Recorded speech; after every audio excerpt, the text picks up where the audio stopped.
반갑습니다. 김상호입니다. 안녕하세요. 김문규입니다.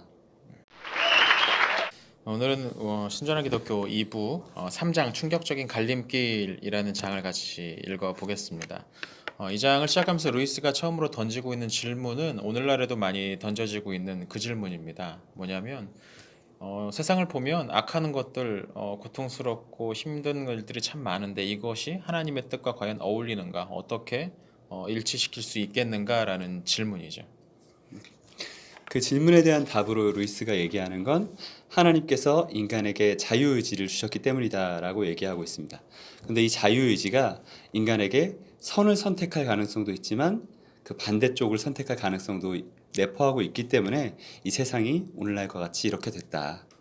여기서 루이스가 재밌는 예를 하나를 드는데 방 치우는 이야기죠. 누구나 이제 공감할 만한 그런 이야기인데 어머니가 자녀한테 또 방을 치워라라고 이야기를 하죠. 근데 아이가 치우지 않는 상황이 돼버리는 것. 사실 어머니가 바랬던 것은 아이가 스스로 자기의 의지를 발휘해서 방을 깨끗하게 치워놓는 거였고, 그래서 자유를 부여를 했지만 치우지 않는 결과가 나온 거죠. 당장 보기에는 어머니가 이 어질러져 있는 방을 보는 거는 그렇게 딱히 뭐 원하는 게 아닌 것처럼 느껴질 수도 있지만, 사실 어머니가 정말로 원했던 건 아이가 자신의 의지를 발휘해서 그렇게 하는 거였잖아요. 그러니까 그런 차원에서는, 진짜로 바라는 차원에서는 아이에게 충분히 자유의지를 주고 할 수 있는 가능성을 주었다는 면에서 어머니 뜻이 발휘된 거지만, 아직은 실제로는 그렇게 치우지 않는 상황이 발생할 수도 있다는 거죠. 그런데 이러한 딜레마와 같은 상황이 누군가를 사랑하고 그 사람이 스스로를 더 성장시키길 바라는 마음을 가진 사람이라면 다 경험하게 됩니다. 저는 이제 대학교에서 학생들을 가르치다 보면 이런 상황들이 계속 마주하게 되는데, 저한테는 스승으로서 학생들을 어떤 고통으로부터 아니면 불행으로부터 지켜줘야 할 의무가 있고, 또 한편으로는 그 학생들이 불행을 피할 수 있는 혹은 더 행복해질 수 있는 길을 스스로 개척할 수 있도록 그들을 훈련시켜야 되는 의무가 있습니다. 이건 뭐 학교에서 저에게 주는 의무이기도 하지만 제가 스스로 선택한 개인적인 소명이기도 하고요. 근데 학생들한테 일부러 스스로를 더 단련시키기 위해서, 스스로의 생각하는 힘을 길러내게 하기 위해서 어려운 과제를 주고 또 어려운 시험을 내준 다음에 이 학생들이 그거를 가지고 끙끙 앓고 있는 모습을 지켜봐야 되는 거죠. 사실은 저는 우리 학생들이 행복하길 바라기 때문에 끙끙 앓는 모습을 보고 싶지 않은데, 그럼에도 불구하고 제가 그 문제들을 대신 풀어줄 수 없는 것은 그렇지. 이 학생들이 스스로를 고통으로부터 혹은 먼 훗날 자신들을 괴롭힐 그 불행으로부터 지켜내는 법을 키워내게 하기 위해서인 거죠. 그렇다고 해서 교수님이 뭐 아주 쉬운 문제만 내주고 그럴 수는 없으니까. 그렇죠. 그건 사실 자유의지 안에는 그렇게 상황을 망가뜨릴 수 있는 위험이 있다는 것을 아마 하나님도 아셨을 겁니다. 근데 그럼에도 불구하고 왜 그럼 사람에게 자유의지를 주셨느냐? 이 자유의지를 가지고 있는 존재야말로 하나님하고 완전히 온전한 연합을 통해서 그 안에서 진짜 기쁨, 참된 행복을 얻을 수가 있다는 거죠. 만약에 자유의지를 가지고 있지 않은 존재라면 스스로 하나님께 나아가서 하나님과 연합하고 그 가운데서 누리는 기쁨을 얻을 수가 없는 거죠. 그래서 이와 관련해서 루이스가 이 기쁨을 되게 재미있게 설명하는 부분이 있습니다. 뭐 이런 표현인데요. 완전히 하나님과 연합해서 얻을 수 있는, 경험할 수 있는 그런 행복에 비하면 이 지상에서 남녀 사이에서 나눌 수 있는 가장 황홀한 사랑조차 물탄 우유처럼 싱거울 것이다라고 이야기합니다. 이거 어떻게 알았을까요, 루이스가? 남녀 간의 황홀한 사랑도 그런데 물탄 우유 혹시 드셔보셨나요? 아예 안 먹어봤는데 이게 어때요? 저는 이제 우유를 시원하게 먹으려고 얼음을 넣어서 먹다 보면 얼음이 녹으면 물탄 우유가 됩니다. 아주 싱겁고 아주 맛없고. 네. 반대로 이 자유의지를 통해서 하나님과의 연합이 아니라 하나님으로부터의 분리 혹은 하나님으로부터의 독립을 선택하는 사람들도 있습니다. 이 사람들은 하나님으로부터 떨어져서 내가 내 우주에 나의 하나님이 되어서 행복하고 싶다, 그렇게 할 수 있다라는 생각으로 그런 것들을 시도하는데, 이러한 시도는 필연적으로 실패할 수밖에 없습니다. 왜냐하면 이 행복이라는 개념 자체를 만드신 분도 하나님이시고, 하나님이 이 행복이라는 개념을 만드실 때 하나님과 함께 할 때에만, 하나님의 일부를 누리거나 하나님의 전부를 누릴 때에만 그 행복을 맛볼 수 있게 하셨기 때문에 하나님으로부터 떠나서 행복하고 싶다는 말은 하나님으로부터 분리해서 하나님과 함께 하고 싶다라는 말이나 마찬가지가 되겠죠. 그렇죠. 그러니까 논리적으로 성립하지 않는다는 그렇죠. 이야기인 거죠. 말이 되지 않는 하나님이 없는 행복이라는 음. 말 자체가. 하나님으로부터 떨어져서 행하는 자유의지는 그 존재가 더 지적인 존재가 될수록 더 성숙한 존재가 될수록 더 큰 악을 저지르게 됩니다. 주일학교 아이들이 하는 잘못이라는 거는 어머니한테 1,000원 헌금 받아와서 500원만 내는 거. 경험이 있어요? 저는 해본 적이 없는데 그런 아이들이 많이 있는 걸로 알고 있습니다. 그리고 다른 친구가 전해주라고 했는데 자기가 일부는 가져가고 선생님이 너 이거 주래 하고 조금만 주는 아주 귀여운 수준의 잘못이죠. 이런 아이들 충분히 우리가 사랑할 수 있습니다. 그런데 중고등부 아이들 같은 경우는 가출을 합니다.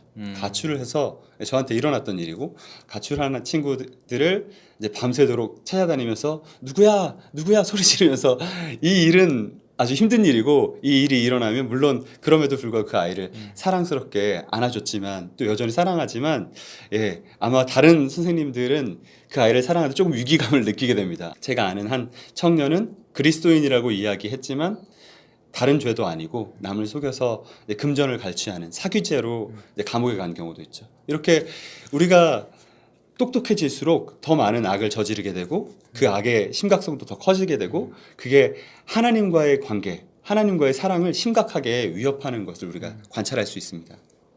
우리 친구가 다니는 교회가 이상한 교회는 아닙니다. 네. 사실 진짜 많은 걸 가지고 있는 존재가 진짜 큰 악을 저지르는 거죠. 그러니까 뭐 말단 공무원이 할 수 있는 비리의 수준은 뭐 몇 천만 원 단위라면 정말 저기 위에 있는 사람 훨씬 더 많은 것을 자신의 의지대로 할 수 있는 사람이 저지를 수 있는 건 정말 가늠이 안 되는 엄청난 규모로 저지를 수가 있는 나라를 통째로 넘길 수가 있죠. 그렇죠. 그렇죠. 사실 구한 말에도 우리나라 일본에 넘긴 사람들은 다 고관대작들이지 백성들이 넘긴 건 아니니까. 그래. 자, 그렇게 자유의지 자체에 가지고 있는 뭐 악을 저지를 수도 있는 위험. 그래서 결국 이제 악이 일어나 버리고 말았죠. 그래서 하나님이 이것을 해결하시기 위해서 여러 가지 일들을 하시는데 루이스는 크게 세 가지를 꼽고 있습니다. 첫 번째는 우리 안에 양심을 두셨다. 그래서 악을 제어할 수 있도록 뭐 이 책 앞에서는 자연법이라고 설명하고 있고 두 번째는 재밌는 부분인데 모든 민족들에게 어떤 소망, 희망을 주셨다는 거죠. 무슨 소망이냐면 죽었다가 다시 살아나는 어떤 존재가 이 세상을 행복하게 만들어줄 수 있을 거다라는 소망을 주셨다. 세 번째가 많고 많은 세상 가운데서 한 가족, 한 민족을 선택하셔서 하나님이 어떤 분이신지, 어떤 것을 하면 좋아하시고 어떤 것을 하면 안 된다고 말씀하시는 분인지를 계시하셨다, 가르쳐 주셨다. 이 세 가지의 측면에서 하나님께서 약한 세상에 개입하셨다라고 루이스는 말하고 있습니다. 제가 이 책을 처음 읽었을 때도 아마 제일 궁금했던 부분, 제일 이해가 되지 않았던 부분이 바로 그 두 번째 좋은 꿈에 대한 이야기인데요. 죽었다가 다시 살아난 어떤 존재가 새 희망을 준다. 뭐 이런 이야기가 루이스는 마치 모든 민족이 다 그런 소망 하나쯤은 갖고 있는 것처럼 얘기했는데 제가 처음 이 책을 읽었을 때는 그런 게 그렇게 많이 있나? 나는 예수님 얘기밖에 몰랐는데 라고 생각을 했었어요. 그런데 우리 루이스 덕후 김상호 목사님이 어떻게 이 부분에 대해서는 어떻게 알고 계신 게 있는지 그러게 좀 조사해 봤어요. 또 다 기억하는 게 아니라서. 우리 가장 익히 잘 알려져 있는 건 이집트 신화 가운데 오시리스 신화입니다. 오시리스가 자기 동생이었던 세트에게 죽임을 당했다가 다시 부활을 해서 그의 아들을 통해서 세상을 지배하는 어떤 그런 아주 훌륭한 왕이 되는 어떤 그런 그림을 떠올리고 있습니다. 그래서 이집트 신화에서 뭐 넘버 3를 고르자면 이 오시리스가 반드시 나오는 그런 면이 있고 또 하나를 꼽자면 뭐 루이스가 조금 더 익숙했을 북유럽 신화 가운데 발두르라는 이름의 신이 있습니다. 이 신이 이제 우리가 마블 영화로도 잘 알려져 있는 뭐 오딘에 있는 토르나 또 로키 뭐 이런 존재들과 형제의 관계 내지는 그 비슷한 동급인 관계. 원래 사람이 생긴 것도 잘 생기고 일도 잘하고 원래 나라도 잘 다스리는 그런 상황이었는데 그게 이제 세미난 로키가 계략을 써가지고 죽이게 만들어 버렸어요. 로키. 이 로키 죽이게 영화 속 그 캐릭터가 딱 그 캐릭터입니다. 또 죽이게 만들었어요. 그 계략을 써가지고 사람들이 굉장히 다 슬퍼하고 그 신들도 마찬가지로 이제 슬퍼하는데 그래서 북유럽 신화 가운데 이렇게 전해져 내려온 어떤 소망 가운데 하나가 뭐냐면 이 발두르가 언젠가 부활해서 이전처럼 세상을 아주 온전하고 아름답게 다스리는 왕이 될 것이다라는 소망이 이 북유럽 신화 가운데 들어 있는 거죠. 뭐 이 외에도 뭐 메소포타미아 신화를 가져올 수도 있고 힌두교 신화를 가지고 많이 가져올 수 있는데, 그러니까 루이스가 말하던 것처럼 생각만큼 이게 생각보다 더 이런 어떤 죽었다가 부활하는 신적 존재가 우리에게 소망을 갖게 할 거다라는 이야기가 널리 퍼져 있다는 거죠. 그리고 이 장에서 루이스가 이야기한 그 충격적 갈림길, 이 중의 제목. 네, 이 유명한 루이스의 어떤 선택지가 등장하는데, 예수님이라는 분은 어떤 분이냐? 예수란 사람은 사기꾼, 얼간이, 정신병자 뭐 이런 존재이냐? 혹은 그가 말한 대로 하나님의 아들이냐? 이 가운데 뭐 다른 빠져나갈 수 있는 다른 길은 없다.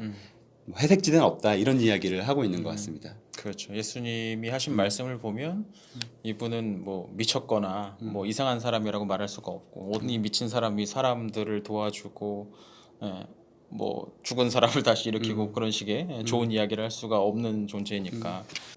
이제 여러분은 선택을 해야 합니다. 이 사람은 하나님의 아들이었고 지금도 하나님의 아들입니다. 그게 아니라면 미치광이이거나 그보다 못한 인간입니다. 당신은 그를 바보로 여겨 입을 틀어막을 수도 있고 악마로 여겨 침을 뱉고 죽일 수도 있습니다. 아니면 그의 발 앞에 엎드려 하나님이요 주님으로 부를 수도 있습니다. 그러나 위대한 인류의 스승이니 어쩌니 하는 선심성 헛소리에는 편승하지 맙시다. 그는 우리에게 그럴 여지를 주지 않았습니다. 예수님을 하나님으로 인정하지 않는 사람들, 예수님을 하나님으로 존중하지 않는 사람들도 예수님을 사기꾼, 뭐 정신병자, 얼간이라고 얘기하지는 않는 것 같아요. 그분에 대한 그 어떤 기록을 살펴봐도 그렇게 이야기하기에는 아주 큰 대범함이 필요하기 때문이죠. 그렇지만 예수님께서는 그 선택지를 한 번도 남겨놓으신 적이 없다고 루이스는 이야기하고 있습니다. 우리 모두가 정직하게 선택해야 될 것 같아요. 예수님은 하나님의 아들이신가, 혹은 정신병자, 사기꾼, 얼간이인가. 자, 그러면 오늘은 이렇게 순전하게 듣고 제2부 제3장 충격적인 갈림길에 대해서 같이 읽어보았습니다. 다음 편에 계속 이어가도록 하겠습니다.